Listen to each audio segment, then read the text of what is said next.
Hi everyone and welcome to Pro Tools Answers, where three Pro Tools experts demonstrate and elaborate on your Pro Tools questions put to the community in Avid's official Facebook support forum. Please welcome Anders Motz. Hello. And Andy Hageman. How you doing?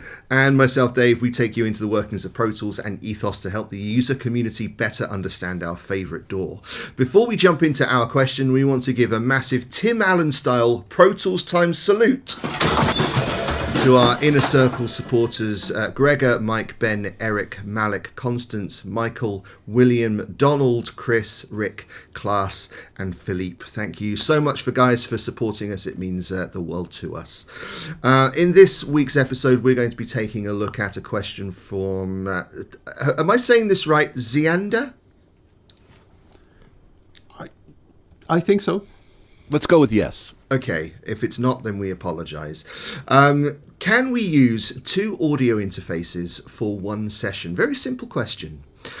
And a slew of answers appeared, a lot of them in using Aggregate I/O. So we can start off with Aggregate I/O. What do we think of Aggregate I/O for aggregating interfaces together? It does what's on the tin. It does have a couple of restrictions in that it aggregates all the devices with a core audio driver, right? So for a lot of people who are working in smaller facilities like I'm in right now, everything I have that I'm using has a core audio driver, so it could be aggregated, right? But I also have an Omni here, and an Omni. To get the use of it that I want, I'm not going to use the core audio driver, and that's where the aggregate driver, the aggregate I/O, falls down because it can only aggregate core audio. So it works fantastic. It does the job, simple, but it does have a couple of significant limitations. Yeah, the one that you mentioned, of course, being one. But what about if you have two devices that you aggregate as one unit, and they have probably got different latencies when it comes to input and output latencies?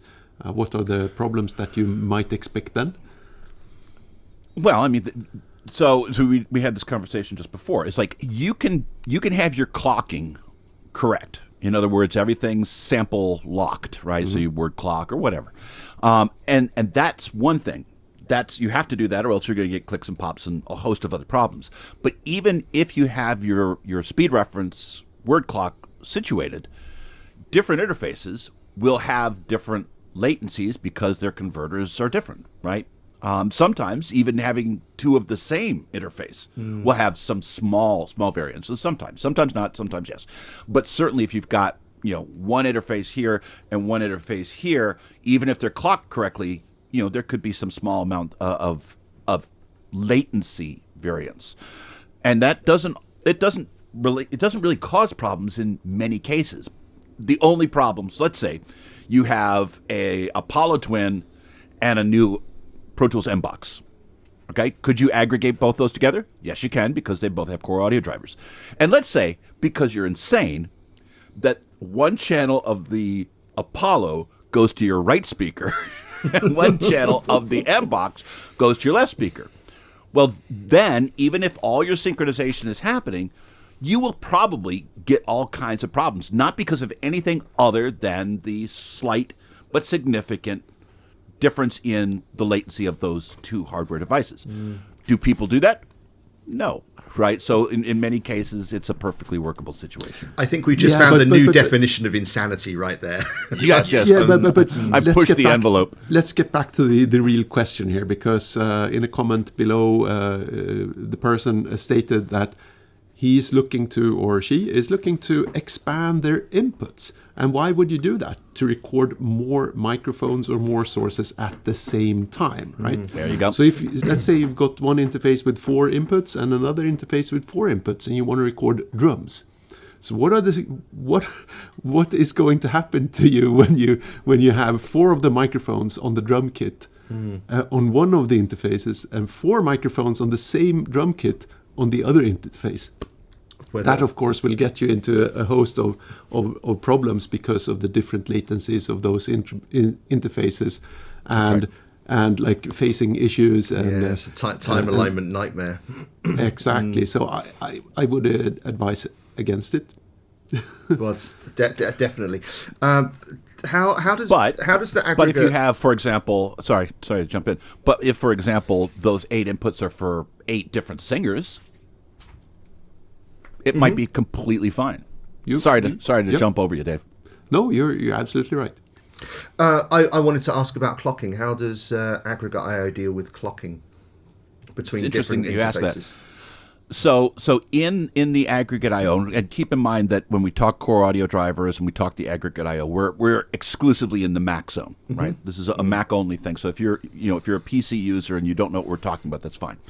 But in the Aggregate I/O, you choose one of your device to be the clock source, okay, and it then will do its best to sync everything off of that clock, right? So, for example, let's say you've got, let's say, an M box, and you want to additionally use your built-in inputs and outputs.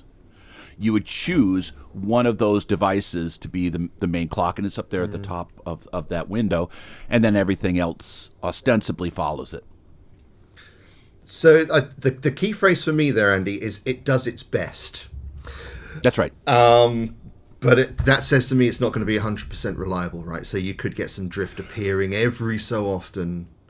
Absolutely. And there, and the system tries to mitigate it, does all the thing. But let's take, for example, this example that I wandered into, which is an M box, and you want to also use your built-in inputs and outputs. Your built-in inputs and outputs do not have word clock input, so there's no possible way you could really properly clock it, right? This is different, by the way, than a professional studio that has HDIOs stacked on top of each other and their word clock, because those are rock solid. They're designed to operate as one giant multi-channel thing, right? But that's not, the Aggregate I/O just doesn't have that ability, because the interface doesn't have that.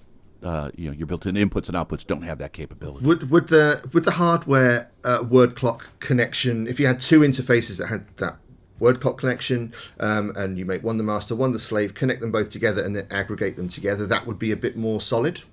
Absolutely. Yeah. As a general rule, yeah. But you're still, and this is my point, is even if you have that, then if they're two different devices, you will get latency differences, right? So, do you want to clock them that way? Absolutely, you do. Because if you don't, you're gonna get clicks and pops and all and synchronization issues.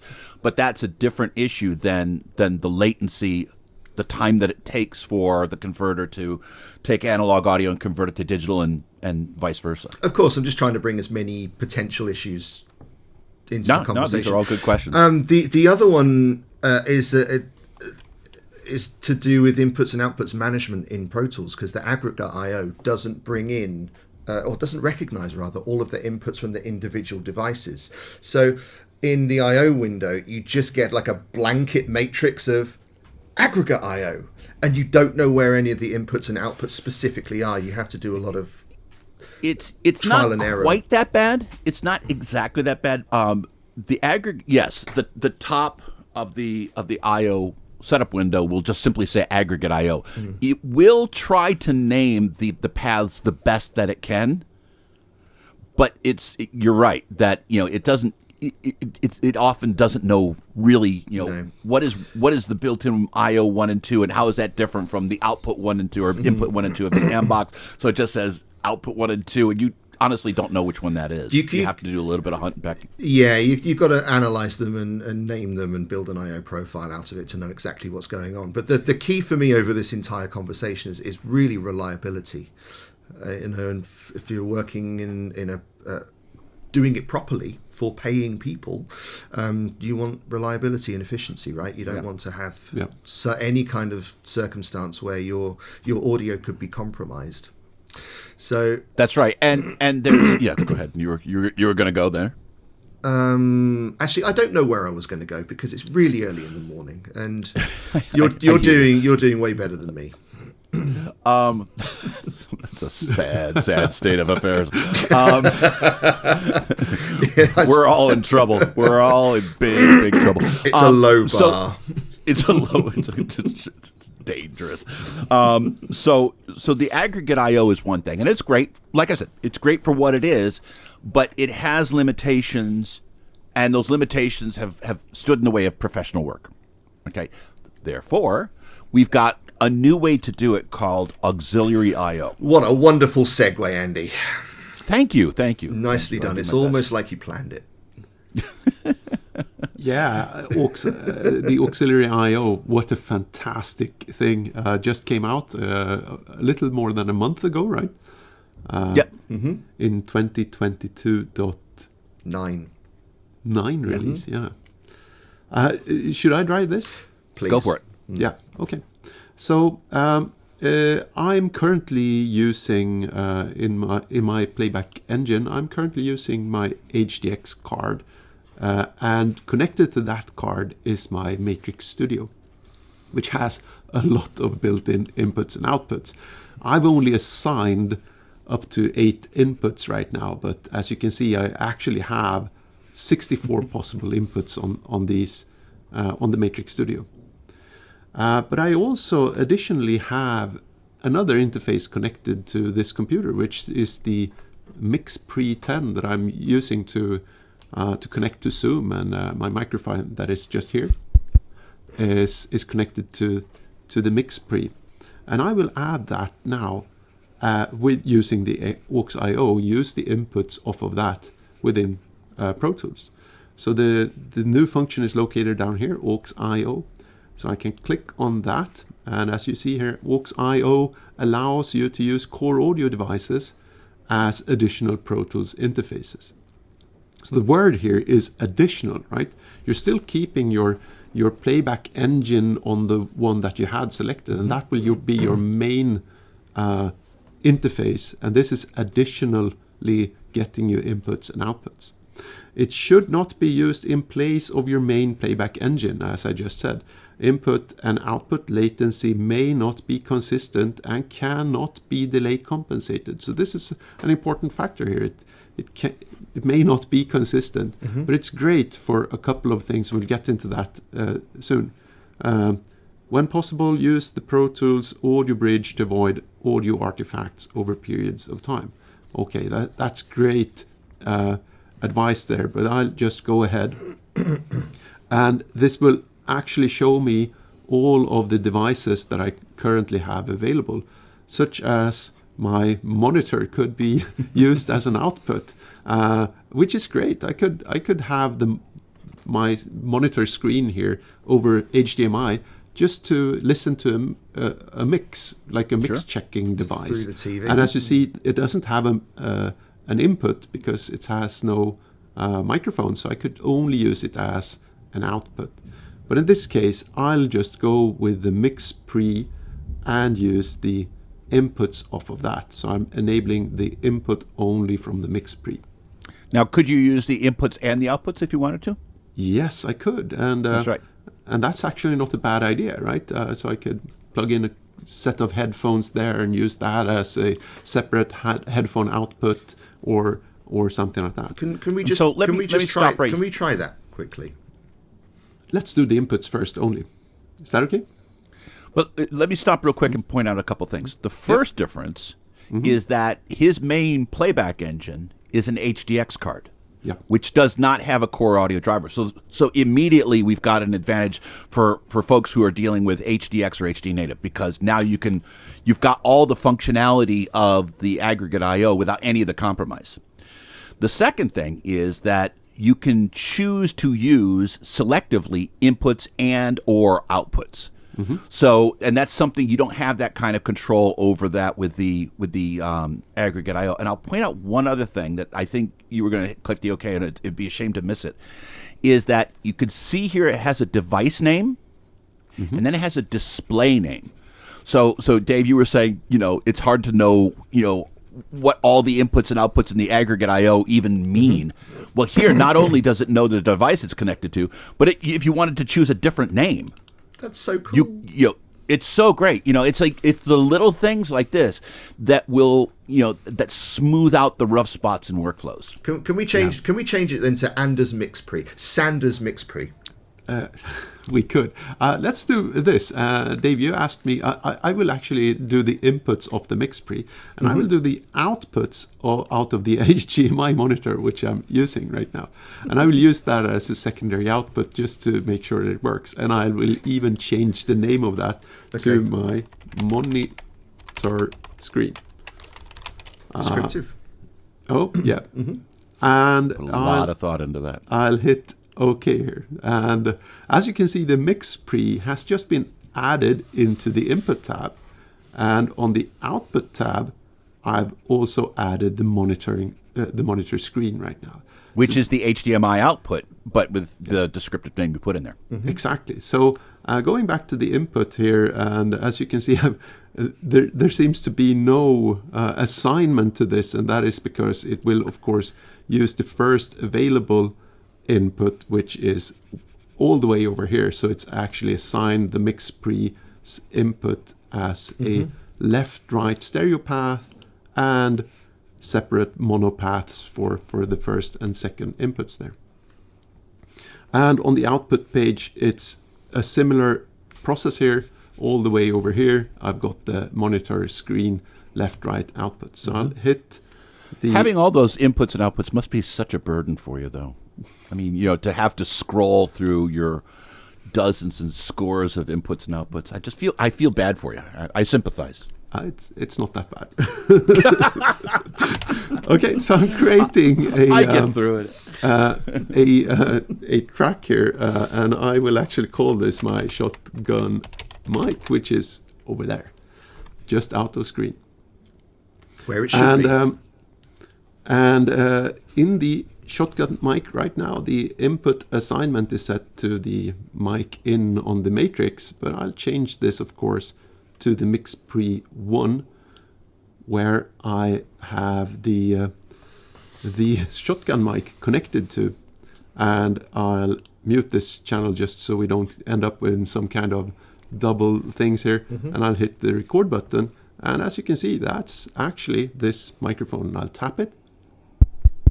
You can hear that's the microphone connected to my Mixpre and now being added on top of the Matrix Studio, so to say. So let's try the extra output that I just had here. And I've got a voice over recording. It's in German. I'll just play that back using the direct output out of the monitor screen here. And hopefully it will play out of the monitor. Seit knapp 100 Jahren ist unser Familienbetrieb fest mit der Landwirtschaft. It's definitely coming out of my screen right now. I don't know if you could hear that. Oh, yeah. Yep. Yeah. We can. Well, we can, but we couldn't see it on your shotgun mic channel. So if you input enable your shotgun mic channel, we'll see. We'll see it come back through there as well. Seit knapp 100 Jahren ist unser Familienbetrieb fest mit der Landwirtschaft verwurzelt. Schon seit jeher. Sounds great, man. It doesn't. It sounds like a cheap monitor screen. coming through a shotgun mic. Exactly. Yeah, right. It's a crappy speaker, but you're miking it so well. But it still sounded amazing because Anders is that good. He is. Thank you.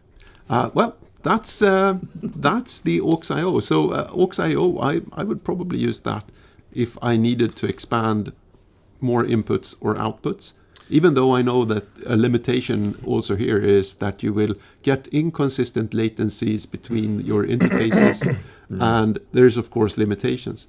So for what's the perfect usage scenario for using aux.io, Andy? Well, there's one of them is if you're using, for example, the Dolby audio bridge. So one of the biggest headaches is that if you wanted to use the Dolby audio bridge for using the Dolby renderer internally, that you had to choose that as your playback engine, and now you lose the use of your interface. Now no longer that's the case, right? So now you can keep your HDX as your main playback engine, or vice versa. Or you can keep Dolby Audio Bridge as your main playback engine, and you can choose the other device so you have access to both, communicating to and from the Dolby renderer, and you have the ability to use your interfaces, inputs and outputs. And this is something a lot of people miss, is the Dolby Audio Bridge clocks off of your main playback engine. So it synchronizes. It has, for lack of a better term, an embedded word clock that keeps clicks and pops from happening. Now, there's also, and this is another one of the unsung heroes of this entire feature, there's also a Pro Tools audio bridge. You can see there's a whole bunch of different flavors of that. I don't know if have you guys ever used Soundflower or any of those kind of third-party applications that take audio from one application to another? Well, I've been using Black Hole for the longest time, Right. for recording this for the last couple of years. I use it to get the audio out of Pro Tools and through Zoom for my classes, and I even made a couple of videos about it on our channel, Andy, that I'm sure you're aware of. It's of course, painfully aware. So yes, But here's the thing, and anybody who's done any amount of work with things like that know that sometimes you'll record, for example, into Pro Tools from another source, and there's like all sorts of problems. There's buzz, there's noise, there's a comb filter going on. It's just sometimes it works great, sometimes not so well. And part of the problems that you can run into is the fact that you're not dealing, it's hard to make the clocking work just right unless you do certain things. It's built in, right? So if instead of using Black Hole or Soundflower or any of those guys, if you use the Pro Tools Audio Bridge, that's done for you. That the Pro Tools Audio Bridge clocks off of Pro Tools in the same way that the Dolby Audio Bridge does. So this is a major upgrade from Aggregate IO. Yeah. So, Yeah. In a lot of different ways. Yeah. So just to be clear, the workflow to set up the Dolby Audio Bridge for use with aux.io, you would output through the Dolby Audio Bridge into the renderer, and you would enable 64 inputs in Pro Tools from the Pro Tools Audio Bridge for the returns from the renderer into Pro Tools. Because you can't use the Dolby Audio Bridge in two directions. It's a one-direction thing. That's right. Didn't intend to make fun of the band there. So you would use the outputs into the Dolby Audio Bridge going into the render and back again using the Pro Tools Audio Bridge. What about the Zoom audio device? It's interesting. I believe in prior versions of I think 9. I could be wrong on it, so don't check me out there in internet land, and I could be very well be wrong. But I know that at one time the Zoom audio device could be chosen even if your session wasn't at 48K. Now, one thing about the Zoom audio device is it supports one and only one sample rate, and that's 48K. And so even if you had a session with 44.1, that Zoom audio device, which is what Zoom uses to get signals into it, it only works at that one sample rate, and you could get into sample rate mismatch problems. Now, the Zoom audio device will only appear in a list when the session is at 48K. So, in fact, whenever you open any session, only the devices that support that sample rate will be listed, which is great. It keeps you from. It's just one more thing that keeps you from making a mistake that has you scratching your head later. Yeah, great stuff there. I think we covered most of the things that we wanted to cover on this, or did we miss anything? Well, I think that the only one thing I want to cover with aux.io is going back to the little message that says latency will be an issue, and delay compensation will be an issue. So if you're trying to record in through multiple interfaces and through multiple interfaces and expecting delay compensation to work, buddy, it'll be you may not have the best day. It's not recommended. It's not what it's for, right? It's a very powerful feature. It does some great things. And you may get away, right? In certain circumstances, you may get away, but you nudge stuff a little bit, and you might be fine. You might catch a break, but that's not what it's intended for. No. It's not what that tool is designed for. So basically, none of the tools is the perfect solution, right? I mean, the recommendation officially is get a bigger interface with more inputs and outputs. This is where I was going to go to next. I think it would be a good idea to talk about the software versions and why they could work, but they're probably not going to be the most reliable way of doing it. There are options though. ADAT, I started off talking about ADAT, and then Andy flamed me because it's an old technology. I'm an old technology. But ADAT still works beautifully if you've got an interface that supports it. And just to like the very new interface that came out, or it's not even an interface, the Carbon Pre. Right, the Carbon Pre is of course an AVB capable microphone preamp, more inputs and outputs for the Carbon, which connects through AVB. But it's also intended for use with an HDX system hooking up to an HDIO, for instance. And how does it hook up to the HDIO? Through ADAT. So it's still very much in use, and you can still use it, of course. Oh, yeah. It works fine. There is one limitation that people just need to be aware of, is that its sample rate tops off at 48K, right? So and there's some that's for the 8 there channels. Are some that's the 8 channels, and so if you want to, and this isn't supported by all devices, but if you wanted to up the sample rate, you're into a world called SMUX. Yep. Welcome to Geek Talk. And basically, you double the sample rate, you cut the number of channels in half. But you just have to be aware. Like, if you want to record at 96, have at it, Haas, but you're not going to get 8 channels, you'll get 4. Or if you want to record in 192, you get 2. Well, there's I/O out there that has 2 ADAT inputs, outputs. So you can double up on your ADAT's inputs and outputs to be able to deal with those higher sample rates. Sure. Again, it's a great technology. It's an old technology, and it has a couple limitations, and that's it. And as long as you understand it, can work with it, there's no reason not to. The only one thing that I want to, sorry to jump on you again. The only thing, and I want to make sure that we talk about before we move on, is for those of you who aren't using Macintosh, ASIO for All does allow you to collect multiple interfaces that have that are Windows, that have the Windows drivers, and so you can think of ASIO for All, which is a free application, as being roughly equivalent to the Aggregate I/O. Okay, and we'll leave that there. I don't have much to add to ASIO for All. I haven't used Windows for years, so I can't really add much to this conversation, I'm afraid. And evidently neither can Anders. No, I'm just thinking about, should I say this? I ran a gigantic Pro Tools 101 class with 106 students at the university. Yeah. Wow. We did it over Zoom, and it was the best time ever, or the worst, depending on how you see it. And we basically ended up I had a couple of tutors that assisted me, and I had one room for people with Mac problems, and I had 3 breakout rooms in the Zoom session for people with PC problems.